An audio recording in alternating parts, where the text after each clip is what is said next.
Welcome. We're here at Urban Essentials on Chicago's West Side, 5300 West on Chicago Avenue, at Chicago Avenue in Lockwood. In this beautiful cafe that they have here, you can come and join us. We want you to come and support the cafe and discuss with Exodus anything that's going on your mind and your heart, your neighborhood, the community, the city, or the world. Come and discuss those issues and tell us some of the good things that's happening in our neighborhoods and our community. I have a very special guest here this afternoon. This is one of my sons from the Drum and Bugle Corps. So many years ago, I can't even remember how many years it has been. And he has gone on to start doing some wonderful things over here for the world, as a matter of fact. But he does some great things for the city and for the youth and the neighborhood and the community. Ladies and gentlemen, I want to introduce you all to one of the members of our group, Brother Hyson. Welcome here with us today. Well, thank you for having me here. It's been a long time. Oh man, you know, it's been a long time, but some of those great things, I happened to see you on TV, and I said, wow, that's one of mine, and he's doing some great things in the neighborhood. And you've always been concerned about what's going on in the neighborhood, and you're still in the neighborhood, aren't you? Yeah, I still live on the west side. It's home. I can't leave home. So let us know some of those programs that you happen to work with and what you actually do in the community and what's that on your shirt? Is that part of your organization? I'm the founder of Anchor Chicago. Anchor Chicago is an organization designed towards anchoring our city. Okay. Helping the city out in whatever means necessary. Some of the programs Anchor Chicago run is uniforms for kids going back to school. Okay. We also do feeding of children during the summer months and winter months. We do feeding of the homeless all year round. And what days is that done, or is that every day? Every day we're doing something in some type of capacity, but we do pop-up cafes. Okay. Where we go out and we hit the street and we pop up at an area. It may be due to someone getting shot in the area, and we come, set up the block, shut it down so that the community can come out and feel comfortable again. And mediate amongst each other and talk amongst each other. When we have incidents like that where people get shot or there's violence or something traumatizing in our community, most people just tell us it's gonna be okay. But it's not gonna be okay. Right. We utilize play with children as a sense of therapy. It allows them to open up. It allows them to come out and express what they're going through. So you save them from some of that fright that they may have and some of that trauma that they've seen from some of the things that's going on in the community. And something I learned within my own story, within my own journey, is that trauma can lead to a positive child ending up going down the wrong route because they don't want to be a victim. Right. And everybody don't deal with being a victim in the same way. So we utilize play. Yeah. We utilize food. We utilize music to get them outside of their house, to get them in an environment where they are comfortable with being back in the community. Great. It works. And you know, so is that just for the youth, or do you do that for the parents? We do that for everyone. There's nobody in our community that's left behind. So how were you were divinely led to start this, or you fell into There's a backstory. Okay. The backstory is I've caused a lot of pain in my own community. Okay. And throughout that time of me causing pain, I was incarcerated. Throughout that time of being incarcerated, I was able to understand that it wasn't anybody's fault but mine. Wow. That I was incarcerated. I had every opportunity to do something totally different from what I did. I was around positive people, you, Mr. Altman, others in the community that grabbed for me. And at that time, Mr. Gordon always said, listen to the children. Yeah. He would tell us to listen. I had no idea that you were going through. Matter of fact, I can recall we were in the van one time, and you were telling me you represent this, and you do this, and you do that, and I went and picked up all of the guys from a different, and left you in the van with them, and they surrounded you in the van, and I said, don't kill him. And the van got to rocking. And when I came back, you said, Mr. James, that was pretty low down what you did. But you learned from that, and you have always respected me, even from that, you know, and you came back and you spoke to the other youth about, hey, whatever y'all do, don't you double cross or say anything bad to him, because he will get you. Well, the one thing you learn growing up, and the one thing I learned with children are, they're able to recognize someone that love and care for them genuinely. Yeah. Not as a job, not as something I gotta do. Right. But love and care for them genuinely. And we recognize that. Yeah. No matter what. And you were someone that cared about us genuinely. So during this process of being incarcerated, losing my grandmother, losing my mom. Wow. You know, it opened my eyes up to something different, and having kids of your own. You don't want your children to go down the path that you're going through. I looked at the homicide rate here in our city, being a victim of gun violence, and just recognized, hey, I can't complain about a problem if I'm not a part of the solution. And this was what God led me to do. That's as right. part of the solution. That's why I said had to be divinely led to get out here, because you've been very successful in this too. Even after the pitfall that happened to you last year. Yeah. When we had the major flood over here on Chicago's west side, and it seemed like a lot of things were just going down the drain. Yeah.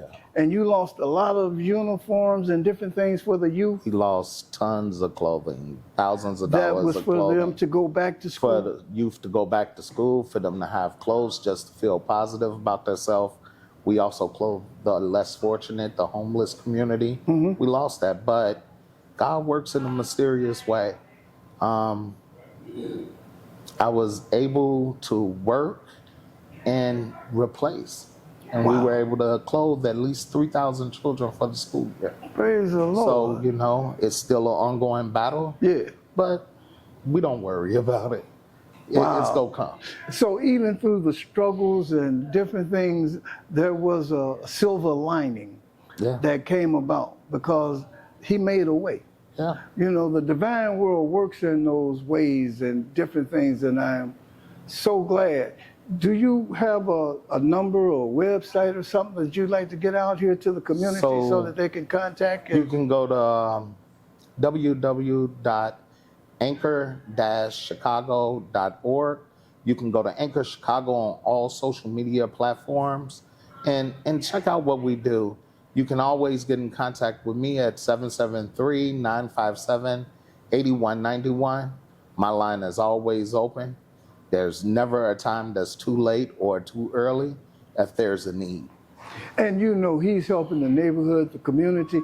He's helping the homeless, all of the youth on our west side. Is it just the west side, or is it? We're all over Chicago. All over Our Chicago. home base, though, is within Austin. Okay. We work real close with the Austin Police Department, 15th District. Got to give a big shout out to them. They it's crazy. The same officers that used to kick in my door. Those are the ones you're working with. The same officers that I work with. Well, that happens. Building that bridge between community and police relations. That's how wonderful. You know? That's how wonderful it is when the divine world is in your life, and you're doing things in that fashion. Now that you're working with them to sit back and to correct some of those things and some of those mistakes. Those of you that are out here watching, Brother Hyson, I had no idea that he had to go and serve time anywhere, because we just lost contact over the years. But for him to come and tell this story out here in the neighborhood and the community. It's a lesson that we can all learn that you make mistakes early on in life, but God, our supreme being, is a forgiving God, and he can turn things around and protect you and put you off up on another venture and avenue once you sit back here and realize and understand. I want to thank you once again for coming out, and may he keep blessing you. Always. Thank you so much for having us. Thank and you. to your audience, thank you for watching. Hey, great day here in Chicago. We are really being blessed on this day. We're over here at Urban Essentials. I'm Ed James from Exodus Drum and Bugle Corps, and we're at Spill the Bean, but I have a very special guest here.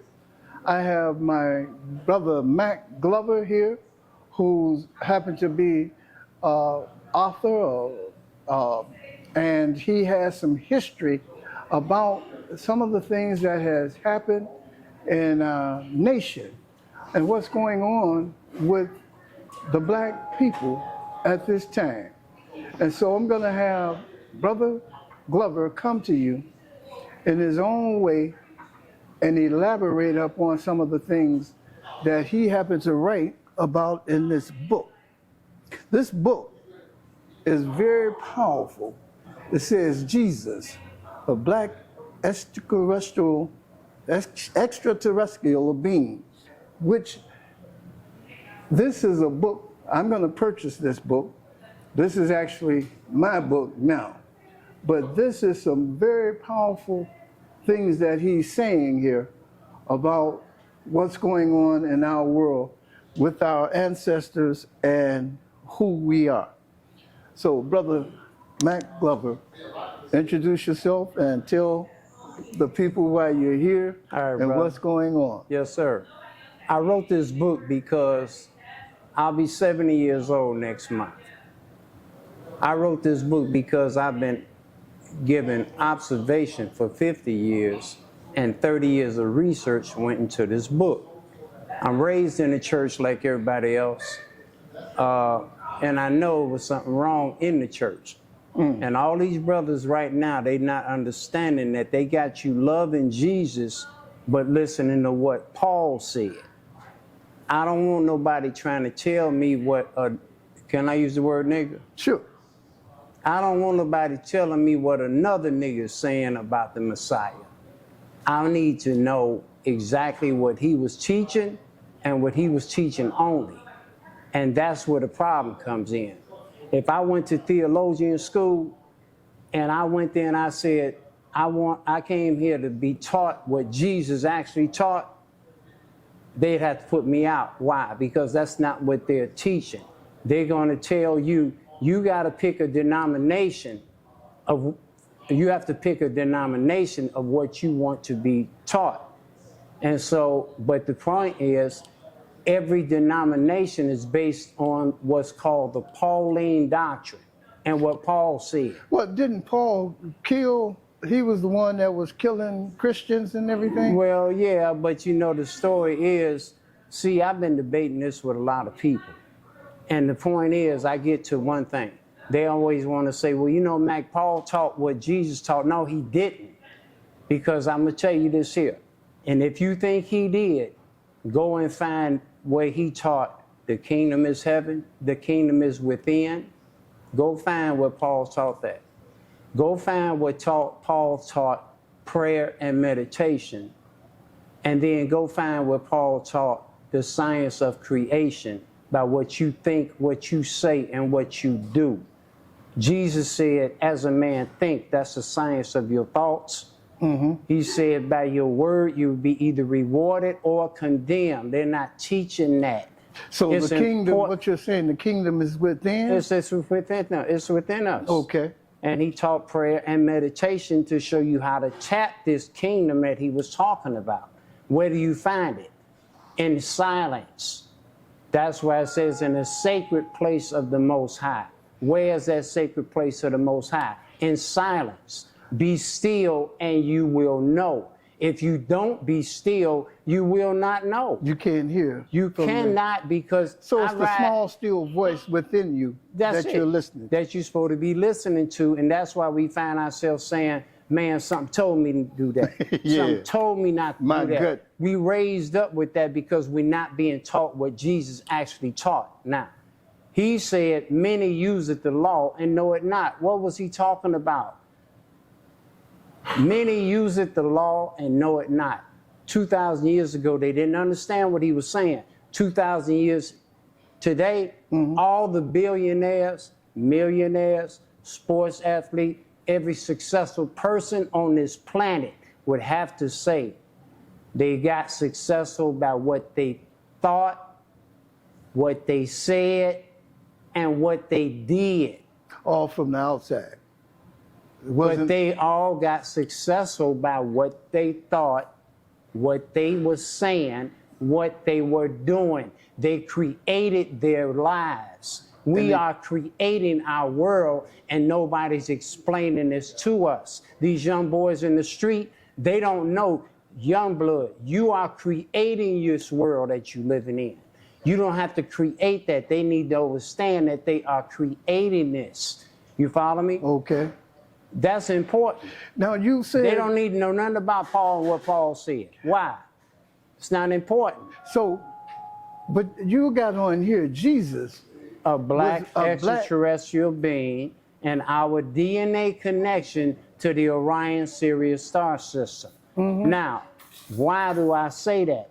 Because a friend of mine, a Jehovah's Witness, he said, Mac, why you call Jesus a black extraterrestrial being? I said, nigga, because that's what he said. I said, he said we know he was a black man. Yeah. He said, didn't he say, this is not my world? Yeah. Didn't he say I was sent to this world from another world?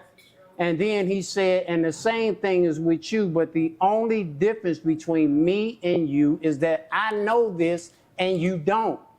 I was sent here to tell you these things. I was sent here to tell you that you are the creator of your life. So where did he come from? He came from the Orion Sirius star system. How do we know? Because he said, so therefore, when you pray, pray in this manner. Our Father who art in Orion, holy is thy name, thy kingdom come, thy will be done on earth as it is in Orion. That's telling us that earth is destined to become a sacred planet. And they removed Orion and put heaven in there to take us away from to take us away from the reality of a black civilization outside of earth. So you your presence. Hold on.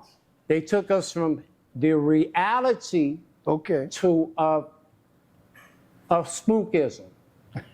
Heaven. Because when you think of heaven, what do you think of?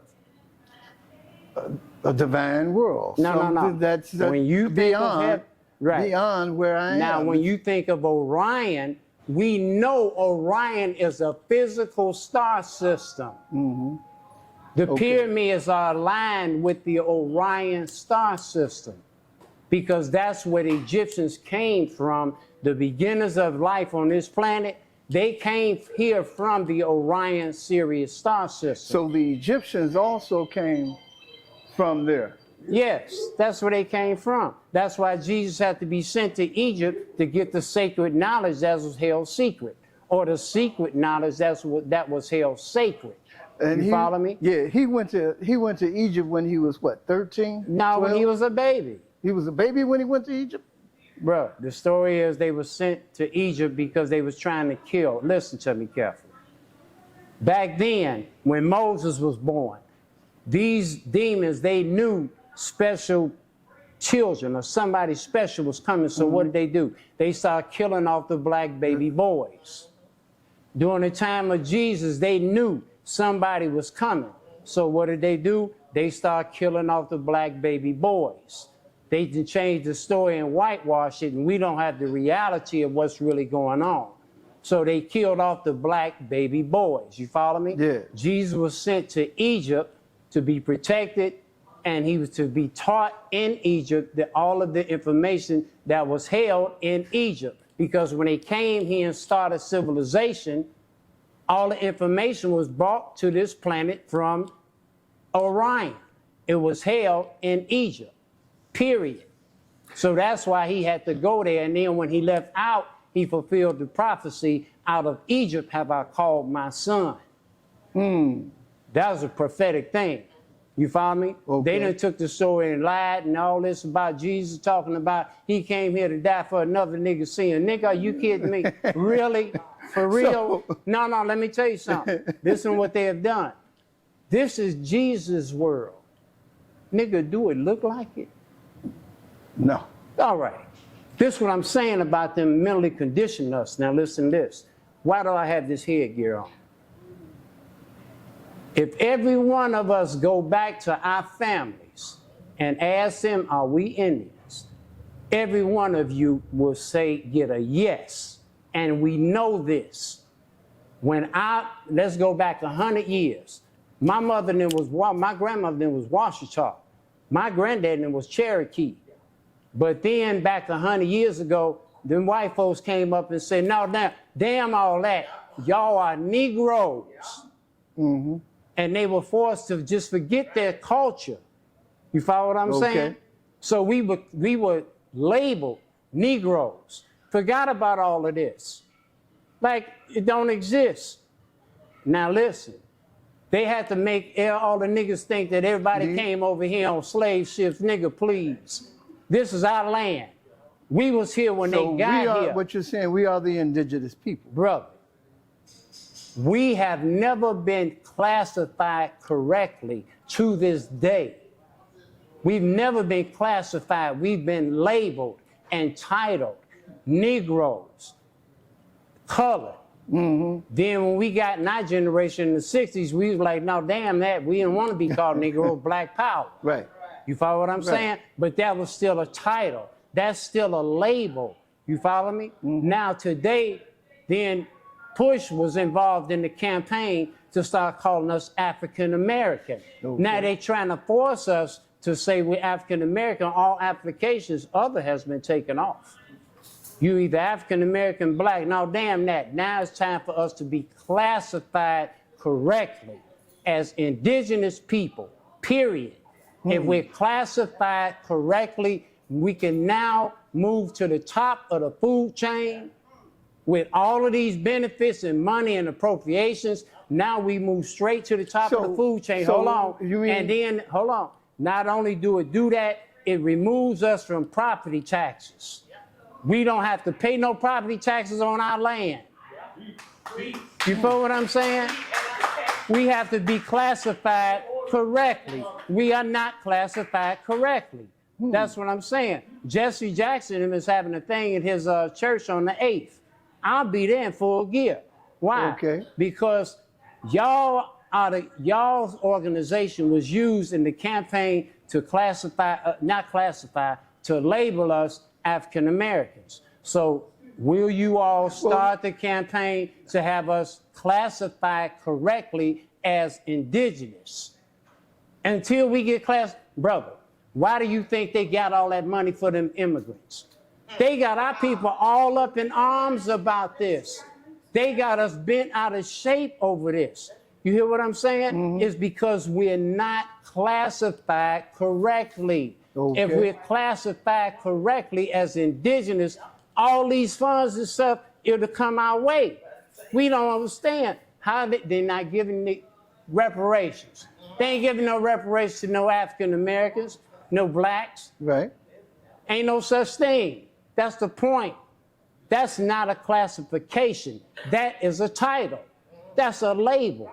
And all our young brothers in the street, these are young warriors of today. Yeah. That's all they are. If they go back and talk, and I'm gonna tell you something. We buried my mother-in-law. She was 91 years old. I don't know why, but she's like a mother to me. I don't know why something awoke my indigenous spirit. And I said, wait a minute. We burying the history. Every time we bury an elder, we never sat at the dinner table and talked about mom and them being Washita and granddad and them being Cherokee. Right. Because we was told we Negroes. And they lost their history, so they never talked about it. You So- understand? My grandmother them never talked about it to my mother. My mother never talked about it to us.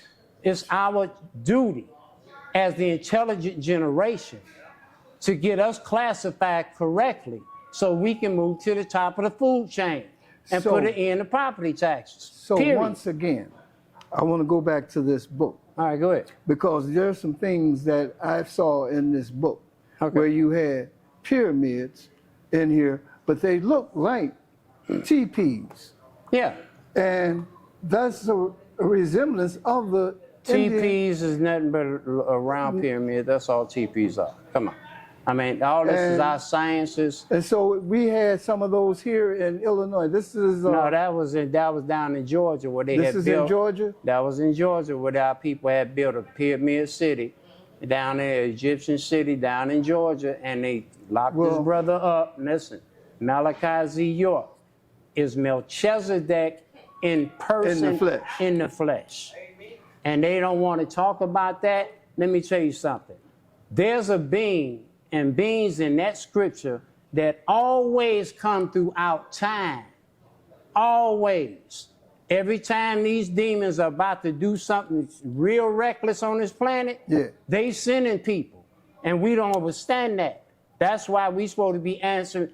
My mother and them, So we Malachi ain't York- commend my mother's spirit to Jesus. Well, so Malachi Jesus ain't got York, nothing to do with that. is he still locked up? He's still locked up. Why? Here, listen carefully. I don't give a damn if they say he a serial killer. I'm not going to not read the information because Hosea 6:4, listen carefully. Hosea 6:4 is very clear. Our people perish from a lack of knowledge. Yes. But because you rejected knowledge, I will reject you. We cannot afford to reject knowledge right now. Is And this the church- Malachi York? that's back here? Malachi York. This is the picture of Malachi York. And they want to Is he say a Moor? he's indigenous, brother. Not a Moor. We ain't talking about Moors right now. You know why? Because when you start talking about Moors, you got to get into religion. We ain't got time for religion right now. They say the Moors is, look, can you imagine ain't nobody from the church leaving the church to follow the Moors? Let's be clear about this. I mean, come on, bro. It's been 100 years. They ain't did it yet. Okay. When is it going to happen? You understand what I'm saying? The church and the world of Islam have never agreed with each other. Islam would never agree with the church. They ain't did it in 1,400 years. Don't hold your breath, wait. Why have they not agreed? Because in the world of Islam, they know Jesus was married with children. Yeah. They know that he was not crucified. They know things that the church is not talking about because they don't want to read the Quran. When the Quran is the book that let it be known that when the wise men got to the cave with Jesus, that he spoke from the crib. This was a baby that got up and spoke in his crib to the people. You follow what I'm saying? They don't talk about that story in the Quran in the Now, church. we have a question from the audience. Hi. Hey, sister. My name is Mary Joyce. I'm from Delonica, Georgia, and I am Eastern Band, South Carolina, Civilized Tribe Cherokee.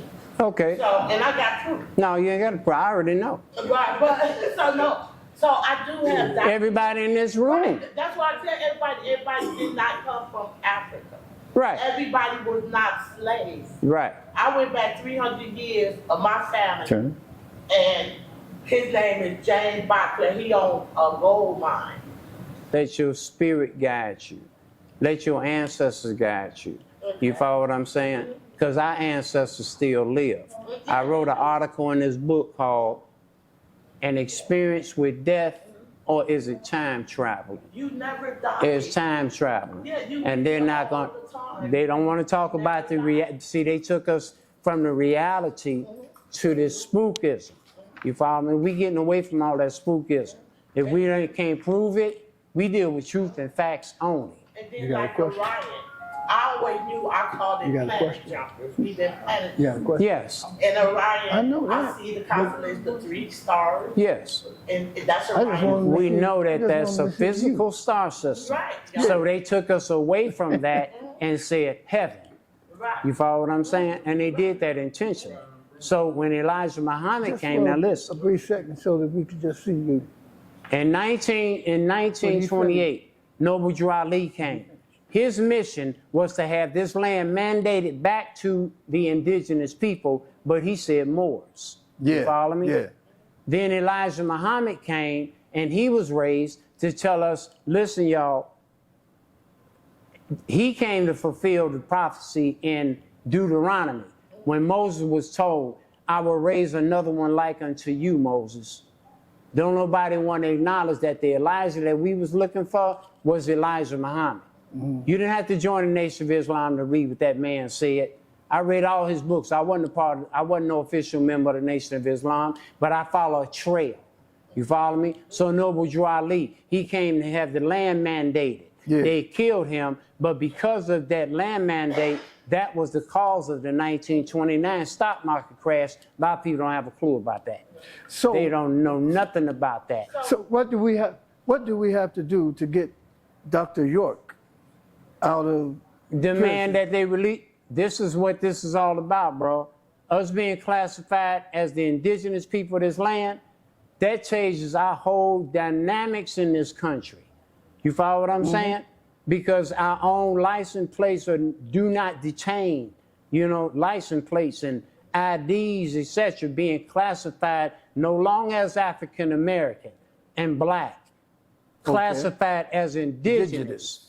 That takes us to a whole nother level. Do you understand what I'm saying? Yeah. Police pull you over and you're black and African American. Man, they can, come on, bro. You see how they treating us? They wind up We ain't choking getting- you or shooting because you. these are titles and 94 labels. times you get that shot. has nothing to do with the classification. These people coming over here, they getting all kind of bit. They paying these people rent for 6 months. Yup. They giving them they buying them cars. You understand what I'm saying? Yeah. Why? They're classified, brother. They're coming over here classified. They're from another country. Right. All we have to do is get classified correctly on our land and our soil, just like the cotton industry. Why do you think they had our people out there picking the cotton? Because that's what we were doing before they ass got here. We had a cotton industry going. We was making clothes. We was doing all of this. They came over here and took over our cotton industry and they enslaved a lot of our people. But listen, Lincoln signed the Emancipation Proclamation. But do you know Lincoln signed that with this thought in mind? All right, leave these niggas alone. Because he could not afford to fight the Seminole Wars, the Indian Wars. You understand? They could not afford to fight our people on all these fronts and win the Civil War. Remember, they was trying to enslave all our people in this country. They was trying to enslave all our people. Wasn't no damn slaves. They was fighting and tearing their asses up. You follow what I'm saying? You heard of the Seminole Wars? Oh, yeah. When they killed General Custer at the Little Bighorn, that was our people protecting and preserving our gold. That's what that was all about. They was fighting to stop them from stealing our golds, taking our land. You follow me? Yeah. They could not afford to fight our people all over the country. And remind me of in the 60s when all the tribes broke out, the gangster disciples, the vice lords, all over the country. These wars was breaking out. They were like, oh, the niggas done went crazy. No, niggas ain't went crazy. They found out that hunting wasn't no fun when the rabbit had a gun, but it really wasn't no fun when the rabbit started using it. That's what they found out. So it was like the Seminole Wars back 150 years ago. The gangs breaking out all over the country. You follow what I'm saying? Yeah. That's what made Lincoln sign that, because they was trying to capture and enslave all our people. They wanted to control our cotton industry. So the ones that they did enslave, they had them picking the cotton. Why? We were already doing it. We were the best at it. That was our industry. That's what Columbus and them discovered when they got here. So how do we get to hear this from you? Because it's a whole lot of... Sunday, Saturday, I'll be at Jesse Jackson and church. because they're going to be broadcasting, and At they said Operation from Push?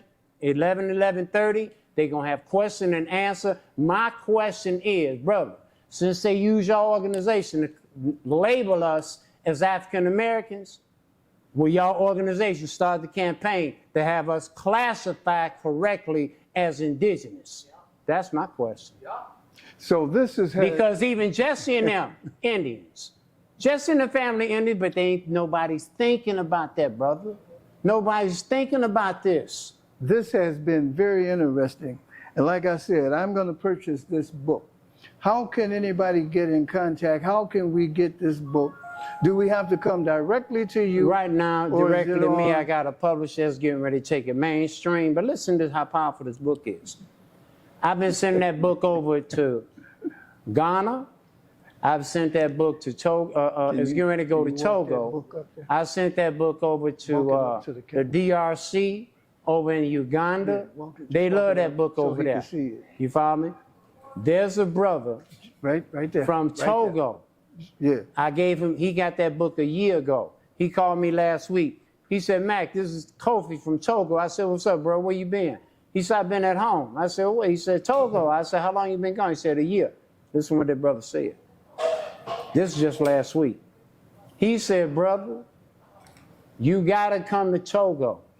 I said, gotta why? He speak. said, they love this book in Togo, brother. He said, listen to me. He said, do you know what I carry with me everywhere I go? I have your book with me everywhere I go. He said, I no longer even carry my Bible. Oh my God. I was floored when that brother said that. Why?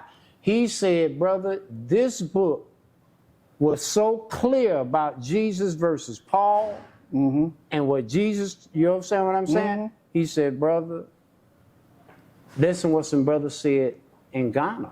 See, that's the second time I heard that. In Ghana, the brothers hit me up and said, brother, from what we were taught over here about Jesus, that book can replace the Bible.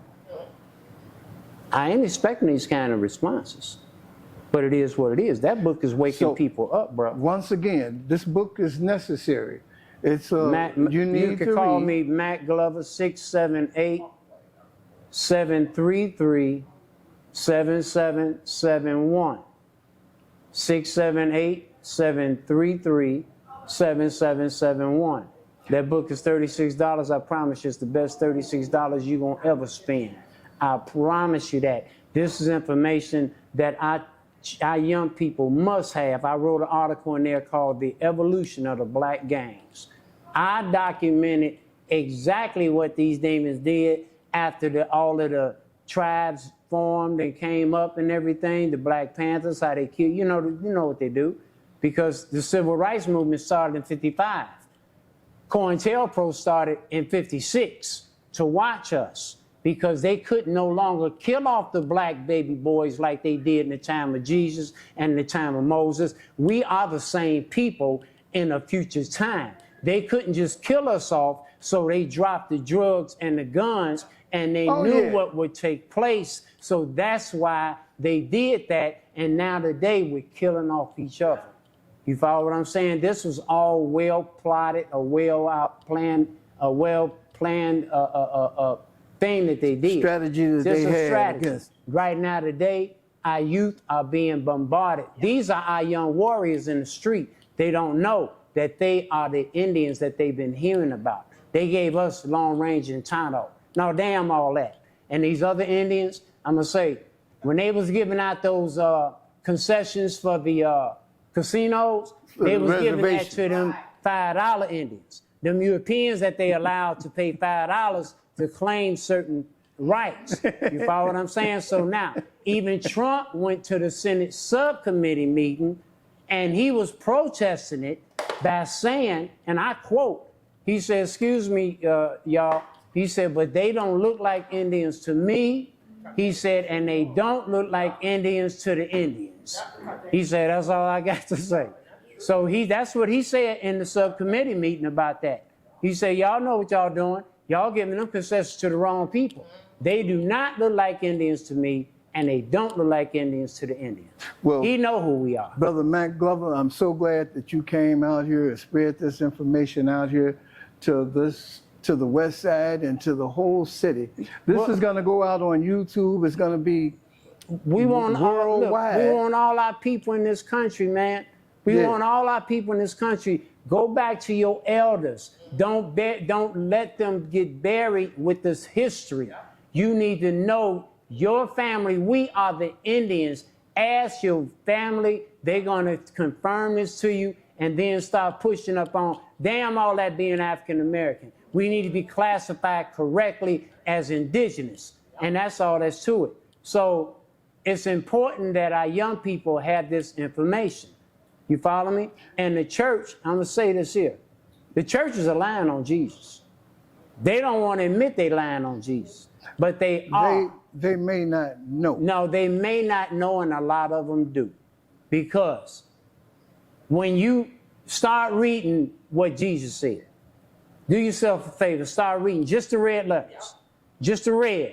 When you start reading what he said, and you're going to see what's happening in the church, that's the only way you're going to be able to see it, because it's so subtle that they got you thinking you worshiping Jesus, but you're really worshiping Paul. When I'm talking to a brother about what Jesus taught, brother want to say, well, Mac, you know, Paul said, nigga, I don't give a damn about what Paul said. What do what Paul said have to do with what I just said? I said, we telling the youth that young blood, you are the creator of your life. Be careful what you think and saying and doing. You follow what I'm saying? This is important information. I'm gonna invite you to come out. We have a men's meeting that comes out once a month. It's gonna be Saturday, June the 29th at 12 p.m. from 12 to 3. You're gonna be the special guest, and you're gonna be our keynote speaker at this meeting. Okay. And we're gonna sit back because we're gonna have some young men in the neighborhood there, and then we're going to have some of our elders there. Yeah. We're going to have some preachers there that have different churches that's going to be at that meeting also. Yeah. That may need to be taught because some of the things that they may not know. I'm going to have your book there, right and there. hopefully you could bring your book. Yeah. And we're going to give you as much time as you need as our keynote speaker that day. Okay. It's a greet and meet. We're kind of young and getting this started, but you have some very important things, and I think our churches may need to hear you. These pastors are supposed to be in the front of this. Well, if they don't know, we're going to show them, we're going to teach them so that they will know. And I want to thank you for coming out, and may the divine world bless you. All right, bro. Appreciate you. All right.